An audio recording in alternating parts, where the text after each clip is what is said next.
Shri doctor शिखा मील बराला। अध्यक्ष महोदय, आपका आभार कि आपने मुझे स्थगन प्रस्ताव नियम 50 के अंतर्गत प्रदेश में बिगड़ती कानून व्यवस्था पर बोलने का मौका दिया। भाजपा सरकार जब सत्ता में आई थी तो भाजपा सरकार का, भाजपा पार्टी का एक नारा था कि नहीं सहेगा राजस्थान। पर मुझे लगता है पिछले 1.25 साल की जो कार्यप्रणाली है उसे देखते हुए सरकार को अपना नारा बदल देना चाहिए कि अब हमसे नहीं संभलेगा राजस्थान, क्योंकि कानून व्यवस्थाएं इस कदर बिगड़ चुकी हैं कि हमें धरातल पर कहीं कानून का डर नजर नहीं आता। राजधानी जयपुर, जिसे पिंक सिटी कहा जाता है, उसका सिर शर्म से झुक गया। हमें सभी को शर्मसार होना पड़ा जब हाल ही में नारी की एक रिपोर्ट जारी हुई जिसमें जयपुर को देश के सबसे असुरक्षित शहरों में बताया गया महिलाओं के लिए। और यह जो रिपोर्ट है यह लॉन्च की थी राष्ट्रीय महिला आयोग की अध्यक्ष ने। राजधानी जहां पर कमिश्नरेट प्रणाली लागू है वहां पर इस तरह की व्यवस्थाएं देखकर बड़ा दुख होता है और सरकार की असंवेदनशीलता साफ दिखाई देती है। यह निष्क्रिय और असंवेदनशील प्रशासन और सरकार का नतीजा है कि कानून व्यवस्था का कोई डर, जैसे मैंने कहा, अपराधियों में नहीं है।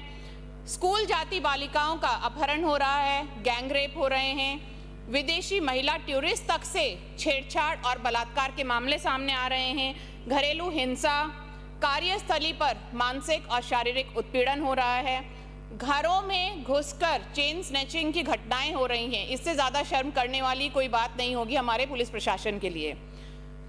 इन जैसे गंभीर जो अपराध हैं वो ज़्यादातर जो ग्रामीण इलाके हैं और जो ग्रामीण महिलाएं हैं, गरीब तबके की महिलाएं हैं, दलित हैं, उनके खिलाफ हो रहे हैं। हम राजस्थान के कोई भी कोने में चले जाएं, बांसवाड़ा में हाल ही में हुआ गैंगरेप, उदयपुर, बीकानेर, करौली, बगरू, और मैं मेरे चोमू की बात करूं, किसान जिसकी फसलें बर्बाद हो रही हैं, उसके खेतों में चोरियां हो रही हैं, लड़कियों की गुमशुदगी की रिपोर्ट हो, चाहे महिलाओं को निराधार तौर पर थाने में ले जाने की बात हो, पुलिस प्रशासन बहुत ही असंवेदनशील नजर आता है।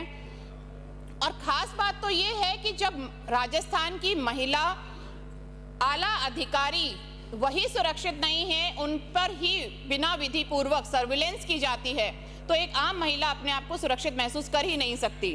प्रदेश के 37 एक वन स्टॉप सेंटर्स पे 15,000 महिलाएं पिछले 2 साल में पहुंची, पर जो अनपढ़ महिलाएं हैं वो तो वहां तक पहुंच ही नहीं पाई हैं।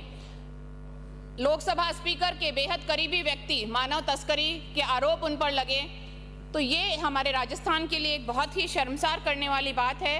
कांग्रेस सरकार ने राजस्थान महिला नीति 2021 को लागू किया था, मंजूरी दी थी, पर भाजपा सरकार उस पर कोई ठोस कदम नहीं उठा पा रही है।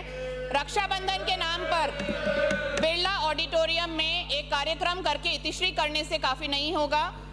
अपराधियों में कानून का डर दिखाई देना जरूरी है, और जो महिलाओं को सुरक्षा नहीं दे सकती सरकार, वो कभी भी कल्याणकारी साबित नहीं हो सकती। जय हिंद। श्री गणेश